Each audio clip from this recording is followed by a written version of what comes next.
Multimédia. Aimez, partagez et abonnez-vous. Bonjour, bonsoir, balangue mission Dépêche, où est la cabine actualité à temps réel. Dépêche est à présenter Nangamoko, Nishonoka aspect spirituel, Bopeto, Nanzoto, Pe na Molimo. Dépêche à l'élo, na osala banalise na ba situation nyoso eza koleka na mboka na biso. Makambo eleke bele na mboka, na ekosala banalise na makambo ebele. Na parler sur Mosu, na dépêche à l'élo, n'enga pesi candidature ne attaque deuxième vice-président. Na parler sur gouvernement, il y a Félix Tshisekedi des gouvernement démissionnaire. Basama Lukonde baana kati, bate bele, yango na parler lelo, na meka kosala banalise. Avant que bana kosala banalise, tola nananu sommaire, il y a ba information, il y a lelo. Na dépêche lelo bokolanda pasteur Dodo Kamba Israël alobeli président Félix que leader aza mutu oyo azwaka ba risque. Leader aza mutu oyo alelaka te. Donc aza koyebisa président Félix fandima kozwa risque en tant que leader et non kolela lela. Na dépêche lelo bokolanda Shadai Mobutu azali mwana ya Kongolo Mobutu oto bengi Saddam Hussein. Mwana ya Saddam Hussein akoli aza marié aza na bana mibale apesi candidature na ye pona akoma député kuna na Belgique na élection oyo kosalama le 9 juin na mboka Belgique apesi candidature na parti ya MR Mouvement de Réformation. Mwana ya Saddam Hussein akomi mama apesi candidature na ye bokolanda ndenga lobeli koko na ye Mobutu na émission na dépêche ya lelo. Na dépêche ya lelo balobi le linge sale se lave en famille. Nana lobaki ke cardinal Mbongo na Félix Tshisekedi bakosolola te. Nana lobaki ke cardinal Mbongo bakokanga ya kokende makala. Nana lobaki ke cardinal Mbongo akimi akozonga lisusu Kongo te. Cardinal Mbongo azalaki reçu na monseigneur ya Vatican epai ya président Félix Tshisekedi. Entre cardinal du Congo et le président du Congo bakutanaki na médiation ya monseigneur ya Vatican pona komeka kosolola kotia ba divergence na polémique oyo ezalaki na réseaux sociaux ba mandat d'arrêt ba convocation bapesaki cardinal Mbongo kasi lelo cardinal Mbongo na Félix basololi bali esika moko batamboli esika moko bavandi esika moko bokolanda bango ana bilili bokolanda pe déclaration ya cardinal ya Mbongo singa ya famille ebendanaka kasi ekatanaka te. Alors bao bafingaki cardinal Mbongo batikali na soni, bao basekaki cardinal Mbongo batikali na soni parce que président Félix Tshisekedi basololi na cardinal Mbongo o ndenge babana kinwa kitoko tokos bokolanda ngo na dépêche ya lelo actualité à temps réel. Kuna na FARDC capitaine Bahati a rejoindre M23 na cité ya Lumbishi. Capitaine Bahati a rejoindre M23 alobi atiki FARDC parce que gouvernement ya Kinshasa eza gouvernement ya clientélisme, gouvernement ya tribalisme, gouvernement ba juiceur, gouvernement ya miyibi, gouvernement ba voleur, ya tribalisme, ya nyonso tu bokolanda ye a rejoindre na ye ba M23.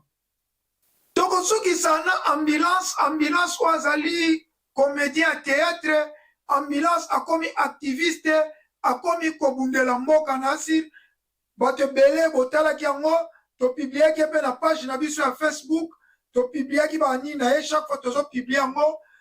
Ambulance akomi activiste pona ba peuple opprimé a telemi pona mboka na ye.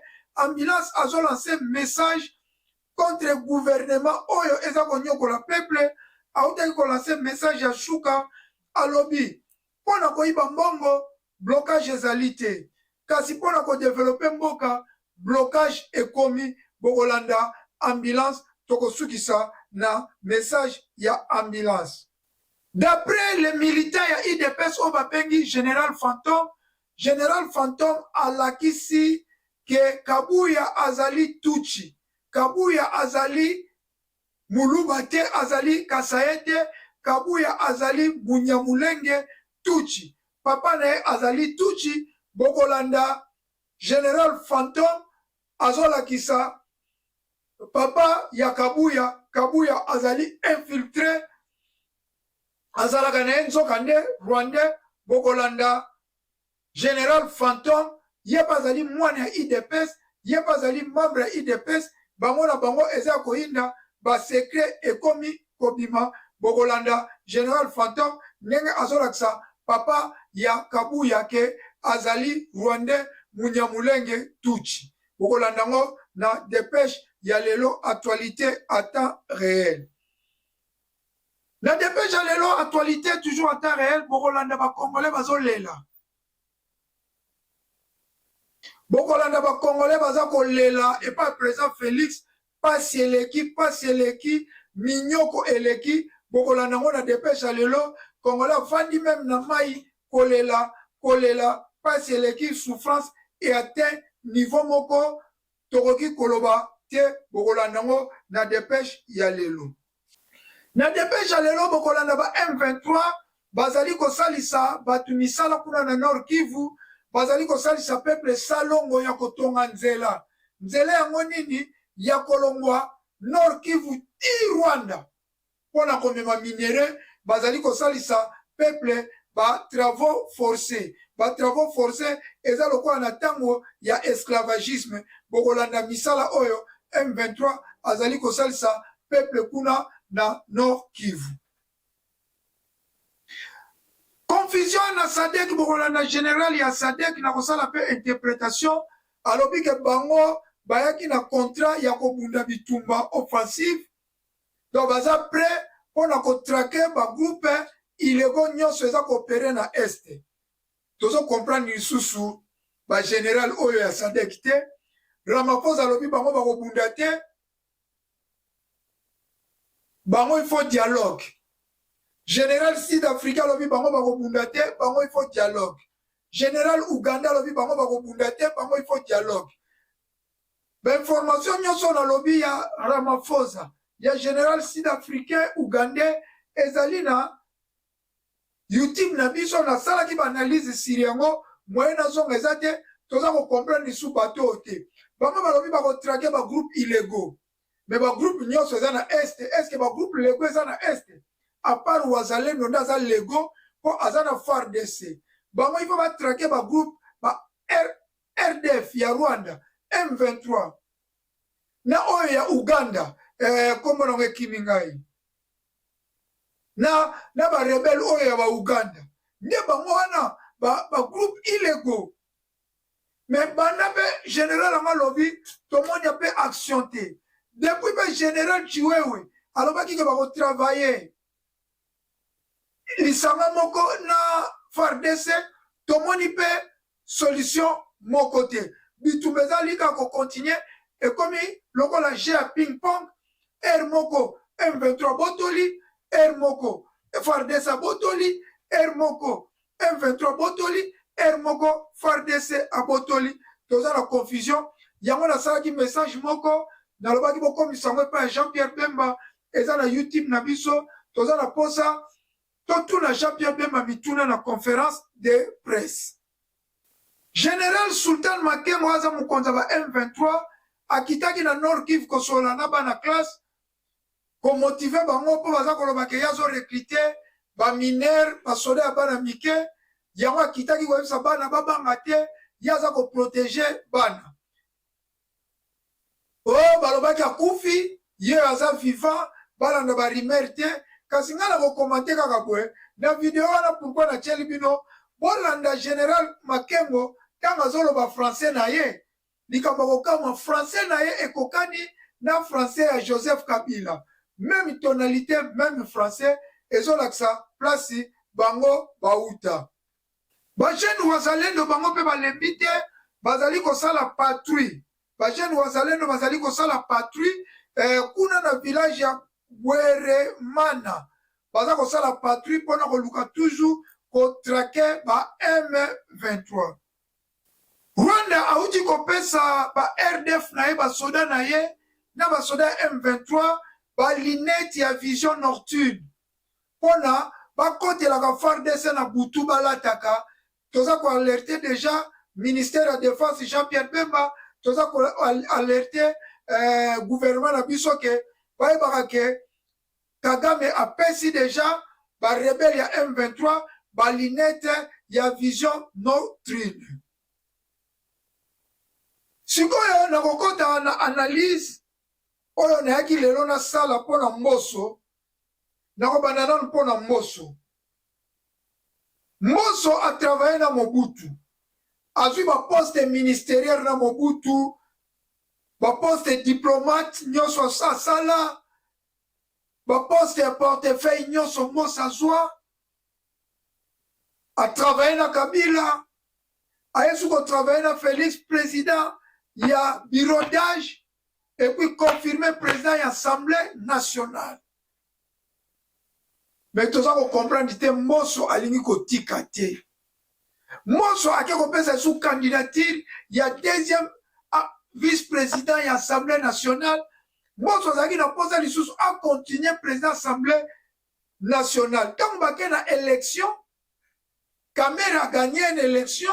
Mboso a sepela qui dit aïla qui même président Félix après qui même copé sa caméra mbote parce que Mboso a posé à pouvoir pose autre bien assoiffé de pouvoir mais yom tozala qui président de l'Assemblée nationale confirmé au kene ko sala nini susu deuxième vice-président de l'Assemblée nationale Mboso et loko nini oyo bosa ni kuna na l'Assemblée nationale.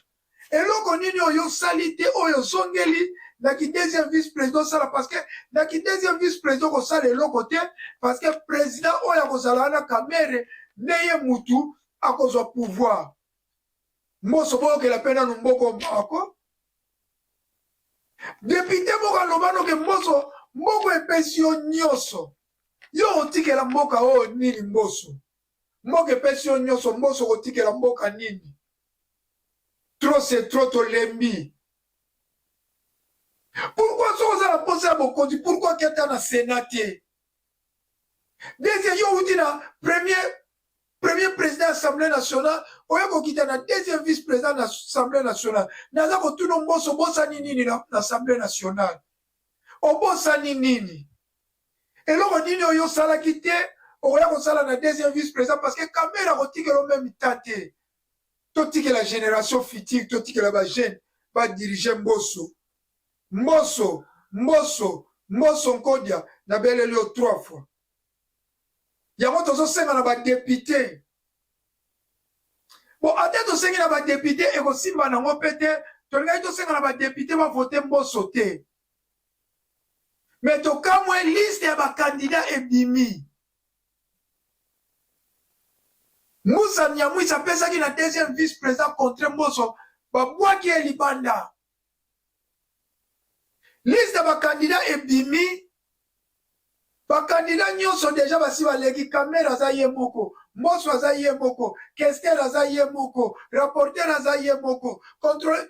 Donc, liste de wana foti. Et ça, il fallait voir le wakabo. Boleki na bino. Pour passer la bango na ba opposant au bako bundisa bango.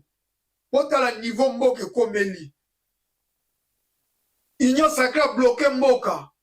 Union sacrée kangi Mboka na otage. Jusqu'à présent, nous avons 6 mois sans gouvernement pour la Union sacrée. Jusqu'à présent, nous avons sans parlement pour la Union sacrée. Jusqu'à présent, nous avons un bureau d'âge dans le Sénat pour la Union sacrée. Si vous voyez, l'Union sacrée est bloquée Mboka. Makambo il faut si là na Congo. So ils ont compté dans makambo ba coalition, il y a ba union sacrée. Tolobi na za pe par ba changer pe moi makambo ebele na constitution. Mais à part article ya deuxième kopesa président 3 mandats, article wana ezala verrouillé. Tokoki kopesa président 3e mandat te na Congo. Kabila azwaki yango te, Félix pa kozwa yango te, article wana eza verrouillé. Mais baarticle mosusu bakoki kochange ke soki président aleki, président aza na droit asala gouvernement tokoma na système présidentiel. Ndenge ezalaka na bamboka mosusu, président aleki, président nommé ba ministre na ye, président nommé même ba gouverneur ya ville ya Kinshasa, mais ba gouverneur ya RDC. Ba article wana nde bakoki ko modifier. Oya ba coalition eza kopesa génération future chance te. Ezaka banaya, bakomboya, banaya. Ebongo biso to tozanga kombo. Ebongo bano bazanga kombo. Bano bazo sisa classe na université. Bako suka wapi. Likamso ya kokamwa. Gouvernement ya Félix Tshisekedi uti ko lekeza gouvernement démissionnaire. Na moment oyo pasi banomaki premier ministre. Mais jusqu'à présent, premier ministre n'a pas vu bon na été. Moutazo travaillé kaka Sama Lukonde. Conseil des ministres où tu connais Sama Lukonde na conseil des ministres. Maman Judith Toulouka na bani musala te yera consultation et tant que Kabouya sia sala ki consultation. Pota la nenge union sacrée du mboka en otage. Na moment toza na deux premiers ministres. Maman Judith Toulouka na Sama Lukonde bino mo bozomo na Sama Lukonde yewana azaki na conseil des ministres le vendredi. Na conseil des ministres vendredi. Oyo tu kolega eleki conseil des ministres eleki jeudi.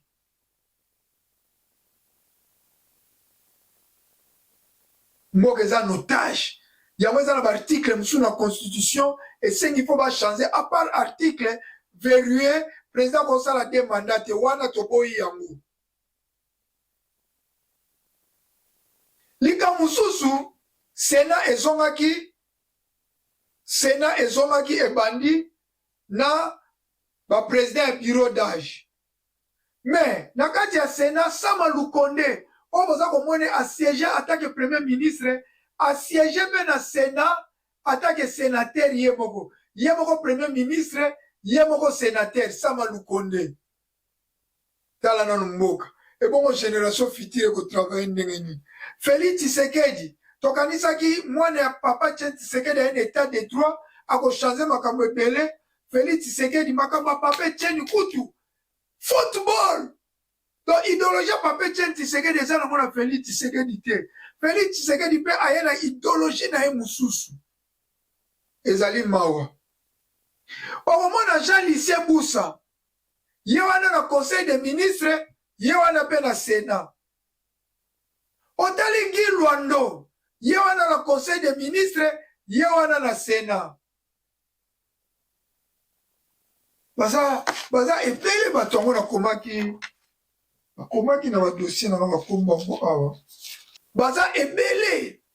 Majorité ba ministre o baza ba ministre, ba mwana pe baza kuna na Sénat. Donc bazolia mbongo ya ki Sénat, bazolia mbongo ya ki ministre. En tout cas, eza désordre. Eza désordre mboka eza bouyete. Eza na ba loi ebele il faut changer. Soki mutapesi oza ministre, loi il faut changer na Congo. Soki oza ministre, olingo comme député, il faut démissionner nanu na ki ministre na yo après que pesa candidature. Alors mutu moko ko soko pesi déjà oza opesi na député national. Okoki kopesa na provincial to kopesa na sénat te. Ozwa te. Ba candidature nyonso bako déposer ngo mbala moko. Mutu moko azo déposer ngo pesa na sénat otiki ka mbala moko na sénat. Olingo pesa na national otiki mbamo na national. Donc mutu aza na droit ya kopesa candidature esika moko. Okomona Ngobila aza tilelo toza na deux gouverneurs, toza na deux premiers ministres, Sama Lukonde na Judith Toulouka. Toza pe na deux gouverneurs, Ngobila na Daniel Bumba. Donc deux gouverneurs Talamboka. Yamwana makambo il faut esila. peuple congolais il faut telema pour venir na yo ya bana no ko telema ezaka pour na Rwanda te mabe eza nanu na biso moko na intérieur mabe eza nanu na mboka na biso moko motema mabe ya bakonzi na biso ndenge nalobi ke Félix Tshisekedi soki azalaki na idéologie ya état de droit ya Papa Etienne Tshisekedi me makambo ebele echange Félix Tshisekedi ayi na idéologie na ye ya bana Belgique yango oyo eza kokumbela mboka eza état de droit te eza le peuple d'abord te ntango Félix Tshisekedi azwaki pouvoir bato ya UDPS bazali koloba le peuple d'abord papa alobaki Félix papa alobaki kobosana te me nzembo wana emamaka lisusu te po meme bamilitaire UDPS babaya koyemba nzembo wana papa alobaki Félix oyebaka papa alobaki le peuple d'abord nzembo wana bamilitaire UDPS bayemba yango lisusu te parce que basi babaya bamonaki Félix aderuta na ye aderaya na ye Félix azosala idéologie mpe ya ye azosala idéologie ya papa Etienne Tshisekedi te alors sans plus tarder tolanda bavideo oyo natiaki na sommet tolanda yango botya commentaire bobosana te tosali émission moko kitoko na papa Kabaïd alobeli histoire na ye ndenge abandaki na Mobutu na Lumumba ti ndenge Mobutu azalaki deraye alobeli ba erreur ya Félix Tshisekedi mpe ndenge nini Félix Tshisekedi akoki kokorige yango mpe apesi conseil na gouverneur oyo ya ville ya Kinshasa ndenge nini akoki kodirige mboka ndenge ya dirigeaki mboka na periode na ye propriété ezalaki na Congo na periode na ye bagangi bazalaki masisaki kikangi na kimoyibi sans plus tarder tolanda bavideo. Bonjour les élèves. On vous a dit que je suis mort. Oui. Et pourtant c'est faux. Je suis vivant. Je suis venu pour vous rassurer la sécurité.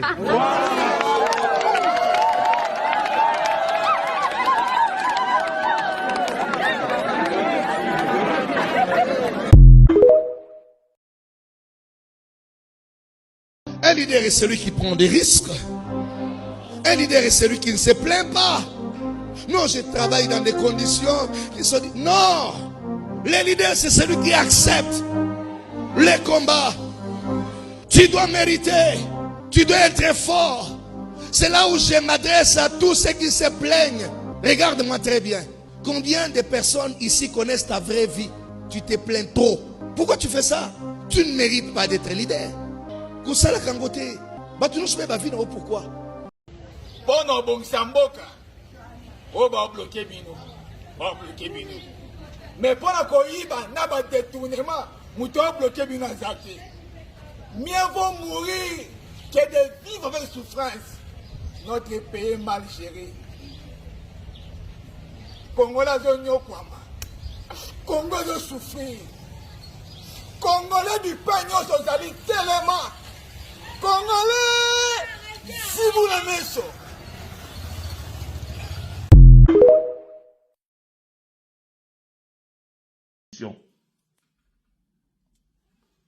Papa Augustin Kabouya yeyo. Bilo mona elongio na Congo. Tant on a dit que nous sommes infiltrés. Papa Augustin Kabouya za tuti. Botaki temi. Botuna Kabouya soki na kosi. O papa na ete. Botala zolo. Na otela bino botala ngo bien yango yo. Nazongi si na simu. Po ona tia eza mwinda zena matsango na likolo. Bokota la bien. Regardez un peu ce visage.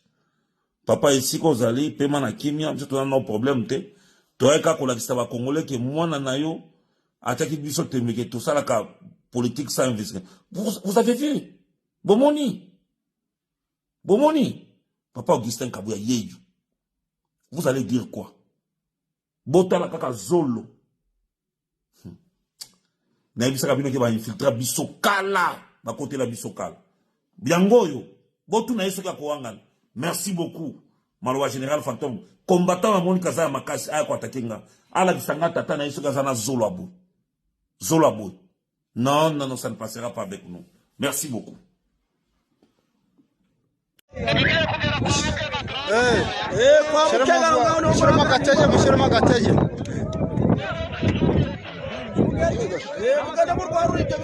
Salongo Mbungu wa gatanu itariki 10 z'ukwezi kwa gatanu.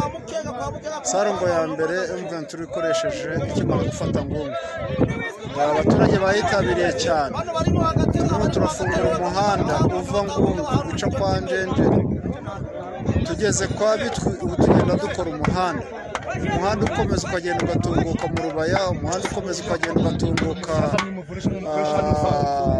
Karuba, umuhanda ukomeza ugatunguka mu Bisunzu, umanuka kwa Kivumba. Ni umuhanda uri gukorwa n'abaturage b'Ingungu. Umuhanda wari warananiranye ku ngoma ya Kisekedi, ariko M23 kuva ihageze umuhanda urimo urakorwa, uburyo dufite icyizere 100% yuko umuhanda uri bufunguke neza, imodoka zikageze hano. Wakongomani tulifanya uchaguzi wa viongozi wa nchi le 20 Desembre, bakatudanganya eti mukituchagua watoto wenu watasoma kwa bure, eti mukituchagua sisi fulani barabara zetu tutazitengeneza. Njoo hizi sasa, njoo hizi na wenye tulichagua badepite yetu mtutetee. Il faut tupate solution. Merci. Fassel sema le peuple d'abord honorable. Il y a les Libanais d'abord. Les Libanais d'abord honorable. Libanais anasema ni bulongo wake honorable depuis quand? Libanais kama mwenye bulongo honorable Fatieko wapi? Libanais kona tosha 500 camions par jour, kuna document moja. Ma document yoi. Fati ujuko mulala kwa Fati. Bakujisha chini Fati wetu Fati. Tangira ma document no Fati. Chinga ni Fati muja bulujini muja chini Fati. Fati muja bulujini. Libanais doit la 500 camions. Quel document voilà bana betu. Bingani. Que tu dis mikanda yos. Mubula babwetu mijimu yetu jishika. Bana batu bala ninzala Fati. Ujukwe bana betu.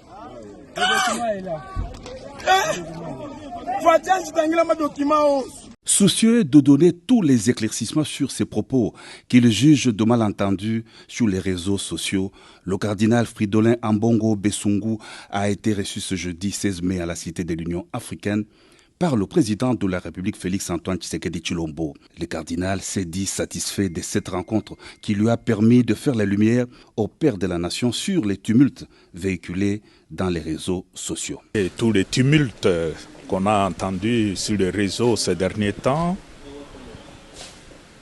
j'avais souhaité rencontrer des chefs de l'État. Il m'a donné cette opportunité de les rencontrer aujourd'hui pour qu'en tant que responsable du pays d'abord, le président de la République et le cardinal du Congo, nous puissions faire la lumière sur différents points. Et je dois dire que ça a été un moment de clarification, et là où les hommes se parlent, les choses sont claires. C'est avec ces sentiments de grande satisfaction et de gratitude vis-à-vis du chef de l'État que je sors de ce bureau. En fait, il y a eu plus de malentendus que de vrais problèmes.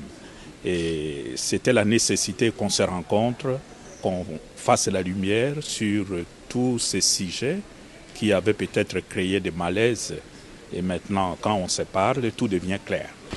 Je crois que nous nous retrouvons sur un seul point. En tant que chef de l'État, son souci, c'est le bien du peuple congolais. Et il s'implique corps et âme pour que ce pays puisse retrouver sa sérénité, sa respectabilité sur la scène internationale. C'est un combat qu'il est en train de mener, le souci du peuple congolais. De notre part, en tant qu'Église, notre souci, c'est aussi le bien de ce même peuple, le peuple congolais. Et étant donné que l'objet de notre préoccupation est le peuple congolais. En fait, nous sommes condamnés à travailler ensemble, main dans la main, pour le bien de notre peuple, pour le bien de notre pays qui aujourd'hui est en péril à cause de la voracité de pays voisins comme nous connaissons. Face à l'agression de la RDC par le voisin, le Rwanda, il faudrait une convergence de vues et de pensées pour le bien de la nation et du peuple congolais. C'est ce qui ressort de cette entrevue. Monseigneur Audrey Yevchouk, chargé d'affaires à la nonciature apostolique, a pris part à la rencontre.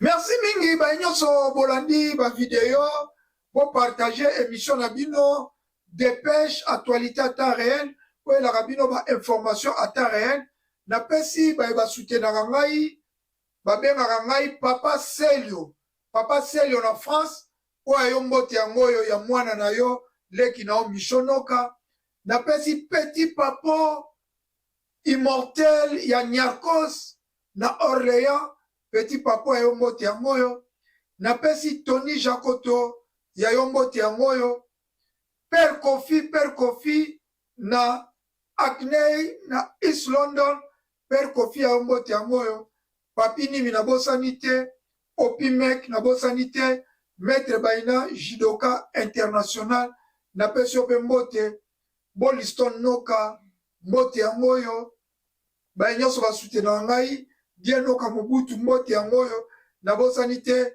Fonde Gili di Lolo ne tokutani na ba dépêche ezali koya wabino mishonoka aspect spirituel bopeto na nzoto pe na molimo pona lelo ngana bino tosuki awa nasuki sa toujours na losambo na ngina bosana mikolo yo nazo sambela kaka na loyembo o na yemba Nzambe tata sunga Congo, Nzambe tata kamba Congo, okelaki Congo na bomengo lokole elanga edena ya moto belelio Nzambe sunga Congo, Nzambe okamba Congo. Yope mutozana ba problème eza kotungisa yo ya maladie ya santé, je déclare la guérison au nom de Jésus. Ozana problème ya diabète, ozana problème ya barin, ozana problème ya motema, ozana problème ya cancer, ozana problème nyonso eza kotungisa yo. Je déclare la guérison au nom de Jésus-Christ. Natiki pe ndeko na biso ya mwasi yuyu mutumosi oya kundela mboka na ye azana problème ya maladie ya cancer tika ete loboko ya Nzambe ya mishonoka emo na ye na kombo na Yesu Kristu. Amen. Bye bye. Yawe biso bana ya Kongo tosala nini na mokili ya se omengo nyonso na mabele esalema se nayokasi biso bato yo pambola tokoma komona pasi Yawe biso bana ya Kongo tosala nini na mokili ya se omengo nyonso na mabele esalema se nayokasi biso bato yo pambola tokoma komona pasi Colossiens 4:1 Nzambe tata sunga Kongo Nzambe tata kamba Kongo bokelaki Kongo na bomengo lokolelanga na ledena Kongo Kongo Baseleki Kongo Kongo Baseleki Peuple azali kolela Baseleki likola ba politicien ya moyibi Baseleki likola ba politicien ya kanyaka Baseleki likolo nyonso koyoka masakre na Beni Ituri minembwe kokende mikolo nyonso koyoka bayibi ba million na mboka Banzela ezate dele sage mai ya microbe peuple azali kolela Baseleki Active Média, aimez, partagez et abonnez-vous.